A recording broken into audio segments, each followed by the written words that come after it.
Ciao, buongiorno a tutti ragazzi. Look at all these beautiful faces on screen. Aren't we lucky today? Thank you for tuning in to Inter Worldwide as we are joined by the leading head honchos in the English-speaking realm of culture. Shout out to IFTV, Marco and Mike in the back, and the two hairless beautiful men in the front, Peter and Antonio. Ciao ragazzi. What's up guys? How are you, Anthony? Good morning. Buongiorno. Buongiorno. Well, we've got a pretty good podcast lining up for today. We've got the Milan derby coming up, and you know what? I reckon Anto's got a little bit of his confidence back that he may have just been looking for a little bit too hard at the start of the season. So before we move into the match itself, Antonio, tell us a little bit about how you're feeling about Milan post the influx of Ibrahimovic, and you know, just how Pioli has steered the ship just a little bit to get you guys into that competitive realm again, Anto. I tell you what, Ibrahimovic is definitely bringing the spark back into the symbol of AC Milan, which is the W, which is winning. We need to win. We're born to win. We cannot really. So what did you do today? I didn't play. I won yesterday. Okay, well, we tied 1-1, but that doesn't mean anything. We do not have Lautaro. We do not have all of the superstars that you have. But you know. We're not crying babies, Anthony. That's what I want you to understand. So what we do, we just, you know, like I dropped a couple of pieces of crumbs from Marcus Mike's, from Marcus' mom's that he makes spectacular cakes. We crumb eaters right now. So whatever comes down on the floor, we pick up and we eat. So we're scramblers. But let me tell you something. We're not going to die because of Inter is going to beat us next week or whatever. And we're not going to try to find excuse whether Ibrahimovic is there or is not there. Like you guys already been crying that Andanovic might not be playing or Lautaro's got a red card. There is no crying in soccer. In soccer, you put the ball in the middle, you start the game, and you finish the game like a man. You wear the big boy pants, and you play the game. Then the crying after the game, we let them, you know, we let people like me and Peter doing the crying and, you know. But other than that, I expect it to be a nice game. We have nothing to lose, okay? Yeah, nothing to lose. You guys are the best. You should be winning everything. With a team like that, you got to win everything. Because short of that, I don't know what I would do. I would commit suicide if I would be honest. So. Well said. Well, speaking of crumbs and a manager who I think is very good at picking up the crumbs, I wanted to know your thoughts about Stefano Pioli, because in my opinion, he's actually one of those managers that has that little Ranieri effect. You can bring him in midway through the season. You know, he did a great job at steering the ship a little bit at Inter during a terrible season after Della, and it looks like he's been able to pick up the pieces or the crumbs, as you say, for Milan. Antonio, where do you think Pioli can finish with Milan at the end of the season? And do you think it's a temporary reign? Is there anything that Pioli can do to get himself a contract further than this season? Or is he just doing his typical caretaker role? He's right now, as you know, we got rid of another coach that was not really at the top of my list. You know, you probably, if you've been following podcasts, knows my favorite coach. Always. Okay, so what's the favorite coach? It's Gasperini. You know, Gasperini is my favorite coach. He's one of the best that you guys, you put an handle, so you find them after 3 or 4 weeks that you had him. So I know you have this big brain over here, Conte, which is technically copying the style of Gasperini's playing. Well, he's doing the 3-5-2. Just the formation. It's formation. Well, hello, just the formation. Well, okay, just to put it in a few short words, Anthony. Pioli is not a difference maker for me. Whoever's going to make the difference is going to be the people on the field. Now, as far as changing the face of the leadership and guiding AC Milan to the end of the season, I think it's Maldini and Boban playing a big role from behind the back of Pioli. Pioli is like the PR guy has been put up there because every team is supposed to have a coach, you know, running the team on the field. But technically, who's running the show right now are Maldini and Boban, because for them, so they should be fired then. Well, so far, yeah, they should be fired. Well, wait a moment. I have to make a prediction for you. You can just hold it to me. We're going to make it the Champions League. Come on. I'll tell you. At the very worst, we're going to be on the Wembley. We're making the Champions League. Okay? Well, you know, after looking at Atalanta drop some points again, it probably maybe isn't even a far cry with Roma as well. This is around that pocket of the season where the injuries and the mental fatigue starts to take shape. Teams will start to drop points, even if they are better teams on paper, even if they are better on the day. Picking up those 3 points is just incredibly vital. So thanks, Anto. Peter, the last time we spoke, man, it was mid-June. We had just signed Conte and we had just had our Mercato kick into gear. Sensi was signed, Barella was signed, Lukaku was pretty much there. Pete, since we spoke last time on this channel, has Conte exceeded your expectations, and how would you go about giving a little review to our main signings this Mercato, that being, you know, Lukaku, Barella and Sensi? The short time that he's at Inter has been able to bring this team on to a next level. Okay, yes, in Champions League we weren't able to get out of the group, but just considering the Serie A being so close to Juventus, where they've been the leaders for such a long time and they have the quality to play on all fronts, it's really nice to see that Conte is able, not just in style of play, because you do see a style of play with Conte's system, and even maybe it's not the most beautiful style, but there is an identity. And that's what's so important in soccer, is being able to create an identity and maintain the identity.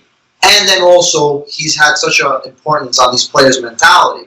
You know, he said it even while he was discussing the Champions League. You know, Barella, Sensi, these guys are not players with such great experience. Fantastic players, but they've played only in Sassuolo, Cagliari. So and the Italian national team, yes, the two best midfielders. But okay, how are they the best? Because they came out to Inter, was able to. Oh, because of Inter, they became all of a sudden the best midfielders. No, I'm not saying that they became. I'm just saying that when you win something, it's a mentality. So being able to win, it's contagious. So you have to be able to create this identity and create this idea. And so Conte is creating this identity. He has. And then with that said, a lot of you know, reporters, media in Italy, media worldwide, they said, oh, Lukaku, you know, they paid too much money, all this guy. Lukaku and Lautaro are by far, if not the top 5, top 3, you know, striker partners, and they've been able to score a crazy amount of goals. And, you know, against who? What do you mean against who? They're playing in Serie A, the same guy that Cristiano Ronaldo scores against, and Lukaku's been scoring against. How many penalties you get? How many penalties? Why? Anybody else doesn't get penalties? No, we don't. Because you guys never get in the box. You hear what he said? Okay? We don't get on the box. That's what happens. If I make a phone call, I said that I tell to Beauty, throw a bunch of people on the box and throw yourself on the floor. Am I right? No, if you get fouled. If you get fouled. Okay, got it. All right, I'll try to remember that. You know, like I said, those summer signings were fantastic.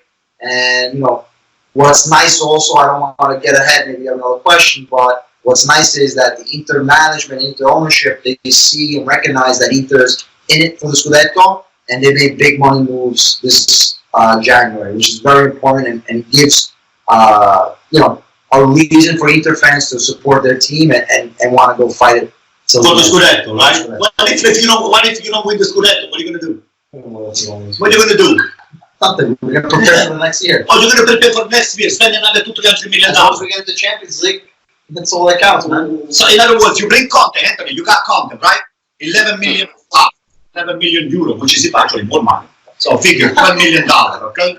This guy here, all he does is crying on the bench, and he's getting all upset when the Inter is starting the game, or he's still not winning, or somebody makes a mistake, or he's blaming Barella, or he's blaming... we're right there, so I don't understand. You're right there. You're right there, lucky because you got Juventus that dropped a bunch of points. All right, that's the season, but everyone's going to drop points. Listen to me, this Conte is a waste, okay? For me, if I was an Inter fan, I would demand his head to be cut off.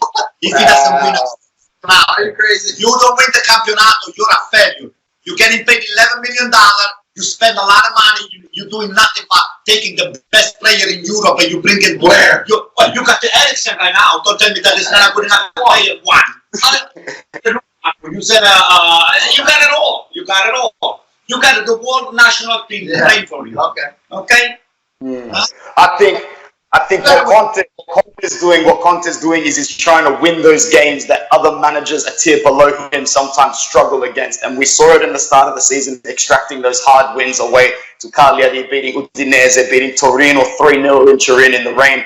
But there's still also those mental lapses in players like Inter, because our DNA for the last 8 or 9 years has been all about, throwing things away, to be honest. Under Spalletti, even under Mancini and Mazzarri, we would concede late goals like it was tattooed into us. And there's still some symptoms of that. You've got the goal conceded against Fiorentina, you've got the goal conceded against Cagliari last week as well. There's still those symptoms of a weak Inter there.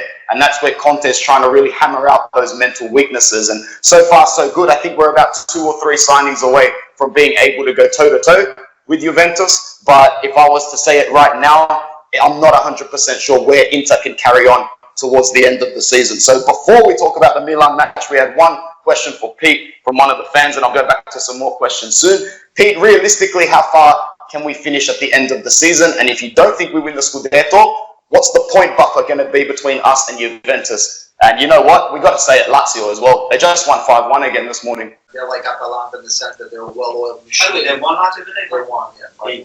Nice. So, Immobile keeps on scoring. They have a great balance from defense. They say in Italian. La spina. Spina dorsale. La spina dorsale, the spine of the team. You have Acerbi, you have Lucas Leiva, Luis Alberto, and Immobile. So, you have fantastic players along with Milenkovic Savic and Correa and so on. So, Lazio deserves a lot of credit for how they've been playing. I think Simone Inzaghi, he was up for Juventus position and also Milan in the summer. Decided to stay with Lazio. That was really nice, and it became that third, competitor for the Scudetto race. How long they can stay, I don't know. It's the same question with Inter. Listen, realistically, Inter can compete for the Scudetto. They're right there. They're right there. Conte has been able to create, like I said, the mentality and be able to transform this team into, from a 4th, 5th place team into a Scudetto competitor. We get Eriksen, we get Ashley Young, we get Moses. But these are guys that have experience playing on the top level with Manchester United, Chelsea, Tottenham. Eriksen was, for me, even spending 15, 20 million, whatever it was, is a steal. Considering his market value and considering how good of a player he is, and a position player that we desperately needed and that we didn't have since the days of Snyder. So you think that this guy is going to do what he does in the English Premier League? Yes. He's going to add quality into that midfield, where now Conte can say, okay, I have this player coming off the bench, and he's going to have a full rotation. Now, if Inter doesn't, answering your other question, if Inter doesn't get to Scudetto, what's the difference in points? I think Inter will still finish second ahead of Lazio. If Inter doesn't finish second, I'm saying if Inter doesn't finish first winning the Scudetto, I would see a 6 to 8 point difference, but only till the end. I think Inter can be close till the end, and then we'll end up dropping a game or so if that was the case. If the league is won, go for it. Listen, you guys keep buying from Europe some of the best players, but you gave up the best player that you had on your team. Okay? You gave up on Icardi. How the hell, and now you try to find the excuses, let's bring Ashley Young, and let's bring this Eriksen and all that stuff. There's a different situation. That is a poor management. It's not poor management. If Conte was a smart coach, he would have tell that imbecile or Pallotta to say, hey, Marotta, sorry. He would have, which was almost the same. He would have said, hey, by the way, the telenovelas is telenovelas, but soccer is soccer. In other words, when we're talking about business, this guy is the best that we have in the entire Serie A. Why are you giving up on Icardi just because Vanda was not nice during the negotiation? Give me a break. You know what I would do with somebody like that? I would send him to my old fishing boat to clean up the nets a little bit. Okay? Okay, I think it's just the trust issues with Icardi, and I think he's gone 6 or 7 games in France now in January without scoring a goal. Probably not the best thing for Inter, as we're really trying to bank on getting 70 million euros in our pocket by January, but we'll see what happens at the end of the season. Anyway, as good as this is going, we're still yet to talk about the derby itself, so we are recording this, I must say, about 20 minutes before the kickoff for Inter and Udinese. So in terms of the form and the standings going into the next match day, we don't have Inter's latest result, but we're pretty close to that recording time anyway. Milan drew 1-1 with Verona this morning, meaning they've picked up what I believe to be 13 points out of their last 18 in Serie A, which is still a significant improvement. Anto, I'll start with you. How exactly are you feeling going into the derby next week? Give us a little bit of a prediction, and who do you think is going to play very well for your Milan side?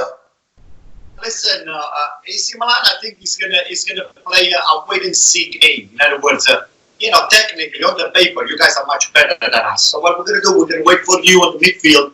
We're gonna have the 4-3-1-2 formation, or maybe the 4-3-3, and then maybe taking any opportunity that's been given to us as a counter-attacking team.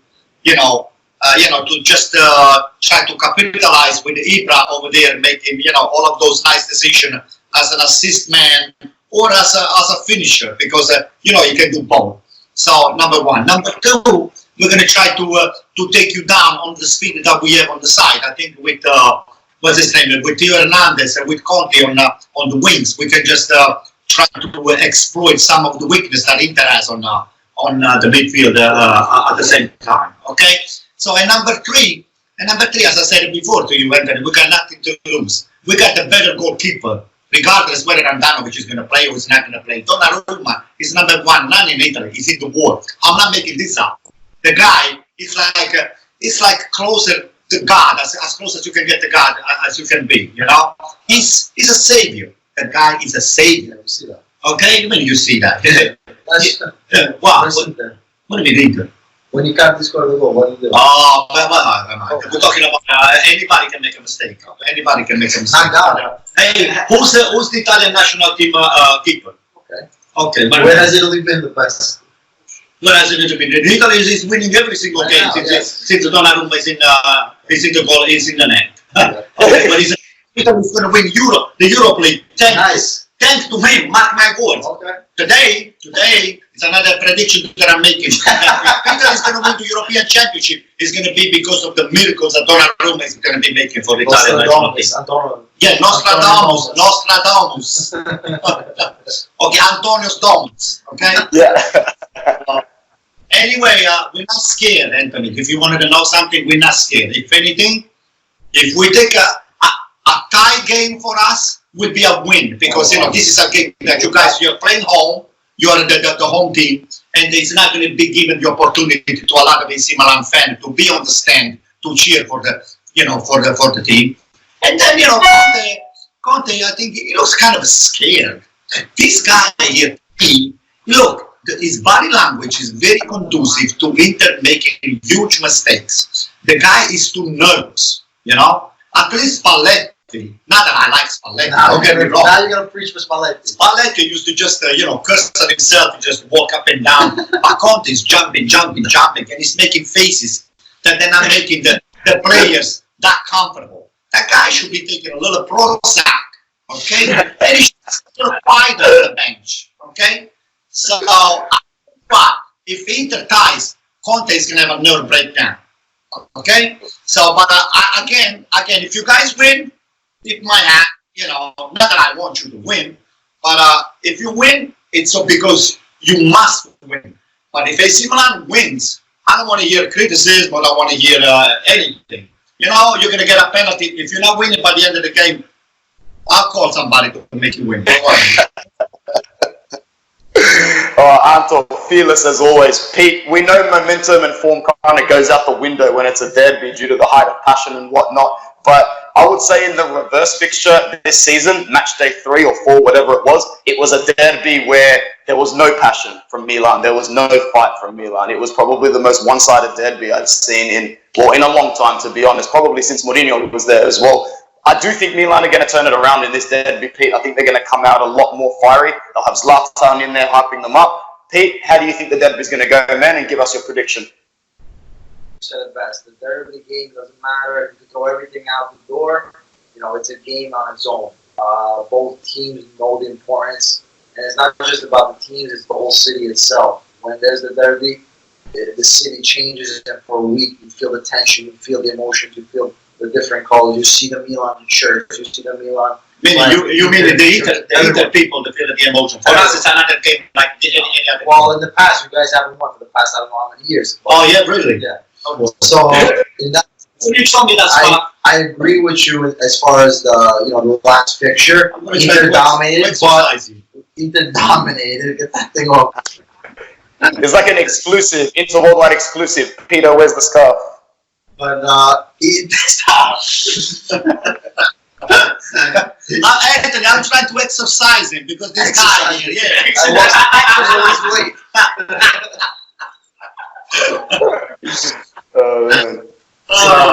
which one is the camera, Marco? That one is the camera.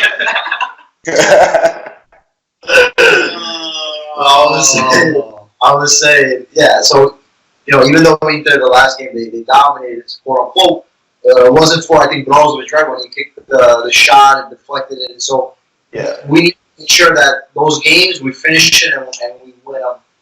So now talking about this game, a couple new faces with Eriksson. It looks like Ashley Young has taken the right wing spot. We'll see if Moses maybe comes into the thing. And so the upcoming game is going to be interesting to see what formation Conte is going to use.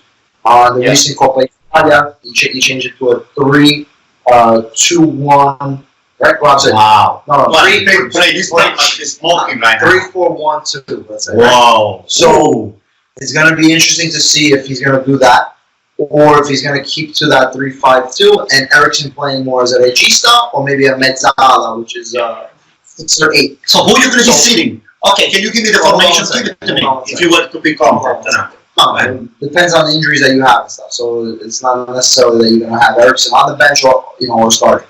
That being said, Inter right now, if they want to win the Scudetto, this is a game you win.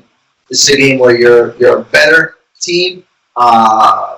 Yes, it hasn't been a great January for us, but like I said, it's a game that derby time comes up. The players know what it's about. And I think Conte knows what it's about. Conte himself has a great record versus Milan. I don't know the exact numbers, but if you do your research, you see Conte versus Milan, he really was able to meaning you will beat them when Conte was at Juventus. You mind your own business over there on the back.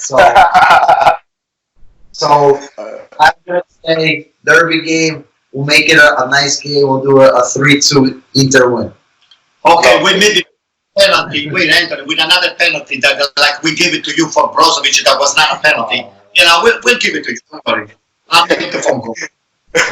Anto, we've got a question from you from my friend Giovanni here in Sydney, who's a big AC Milan fan and is a big fan of yours and the IFTV podcast. But he really wants to know, Antonio, how do you feel about AC Milan letting go of both Suso and Piontek in the space of a day and not necessarily replacing them adequately this season? Do you think that you will see a loss having Suso and Piontek leave in January? I would say for Suso, I feel it a little bit, but Piontek, I was never crazy about him, to be honest. He's such a I don't listen to those losers. He's the best player in the world. Don't listen to those. Don't listen to those losers. I did it just for publicity. Don't listen. Listen. Suso, yes. But I was very much against Anthony to give up on Cutrone. Cutrone is something that we got from the bottom. The guy, I wanted him to do so well in Fiorentina just to make those imbeciles that they gave up on him being very, very regretful about the move of selling Cutrone, not even giving us a loan to another team. Cutrone is a talented player, he's a talented forward, and he's going to show it to you. The season is not over, you're going to see it. Cutrone is the only one that I've seen the last 2-3 years attacking the space and making the difference for AC Milan. Unfortunately, when we got Piontek, Cutrone disappeared because Piontek was paid the $35 million and he had to play, not because he was the better player. End of the story. For me, giving up on this guy here is the best thing that is happening. No, the other guy that I really don't feel sorry, and I want to pick up on the question that my AC Milan fan had, it was Paquetá.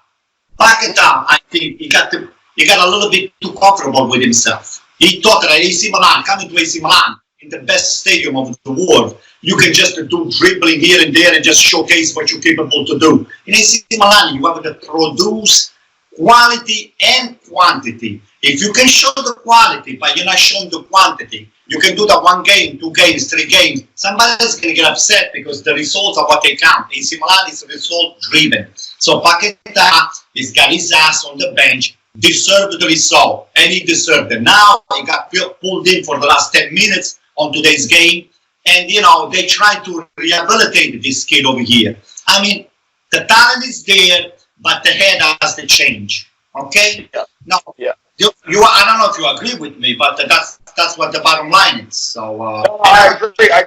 You see this in a lot of flair South American players. Even Lautaro, when he started for Inter, would have his back to goal a lot, and he'd try these 1 or 2 turns and flicks that would come off pretty well in the Argentine division. But you know, you come to Italy, it's very defensive. You turn around, there's always 1 or 2 men ready to break you down. and in this particular case, too, Anthony, Pioli's got nothing to do with who got sold, who didn't get sold, and this is all Maldini and Boban. Those 2 guys, they know soccer. Soccer is what they breathe. Soccer is what they dream. Soccer is what they eat. That's what it's all about. This Pioli over here is just the face of, you know, he's going to be the one that is going to be say, okay, you're coming in, you're playing out, you're sitting, you're not playing, or you do this and you do that. This Pioli is just one of those. He's a puppet, okay? So, but it's Maldini and Boban making those decisions. And to me, so far, they did a great job. Now, we'll see the year. So, Pete, one question for you from our friend Marco in Melbourne as well. He also asked about the Mercato, and he says, Pete, are you worried about Inter's last-minute failings or non-attempt to sign a striker, given that Alexis Sanchez looks way past it? Yeah, I mean, we needed a second striker since even the summer. You know, Lukaku pretty much has played every game, 90 minutes. God forbid he goes down with a slight injury. We don't have that big striker to take his spot. And Conte always likes the 2 strikers up top. We see Lautaro and Lukaku playing very, very close to each other, so they can flick the ball and have the easy 1-2 and getting in front of the goal at an easier time. In that case, can Lautaro play as that striker and then have, let's say, Esposito and now maybe an Eriksson? I'm not sure if he can fill that role. So, yeah, it would have been nice if we were able to get a second striker. The only thing is, I don't know if it was worth spending that much for Giroud. And at that point, you just get a player just to have or try to just make up what you have. And Alexis Sanchez, I mean, I feel bad for him. You know, the first half of the season when he played that 1 game and he scored and stuff, we were like, okay, might be interesting. Not going to say he's going to play 90 minutes, but he can give us 20, 30 minutes here and there and then maybe take someone's spot for injury or just to be able to do the turnover. But I don't know. After coming from the injury, hasn't really been the same. We got to give him some time, but the guy has talent. He has talent, so let's see what can happen. And then Esposito, like I said, you know, he's only 17, so not to put any pressure on him, but he definitely has a bright future, and maybe he can come in certain games. So in other words, Anthony, for every player, you guys have an excuse. This guy's too young. This guy came after injury. This guy, I don't know if we can play the 4-3-1-2 formation, or maybe he's going to do 4-2-3-1. You know what? But that's part of the management. Too late. You've been dealt the cards. You look at the cards and you deal with what you have. Okay? That's it. Enough excuses, Pete. I'm not making excuses. I'm just giving you different options. Okay, different option. Okay, it's not making an excuse, by the way. All right. Well, one of us will have bragging rights this time next week. The other one will be left to wallow in the dust and look for the excuses. But we'll see what happens. But regardless, I'm really, really thankful and happy to have been joined by Pete and Antonio from IFTV. So, gentlemen, thank you so much for coming on. Should we win the derby, you are invited to the podcast live over here, okay? You'll be sitting next to me. Doesn't matter. You'll be sitting next to me. You'll be sitting next to me, Anthony, with an AC Milan shirt on, okay? I don't know if you have the authority to make these decisions. Do you have the authority to make these calls?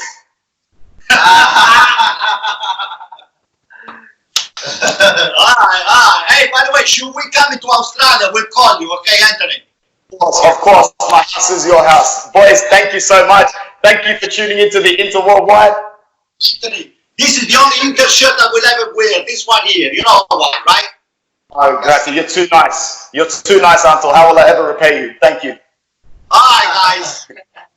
Alright, for everyone who joined in, thank you very much. Don't forget to like and subscribe to Inter Worldwide, and please like and subscribe and head over to IFTV. Ciao, Mike, Marco, and the boys. Ciao.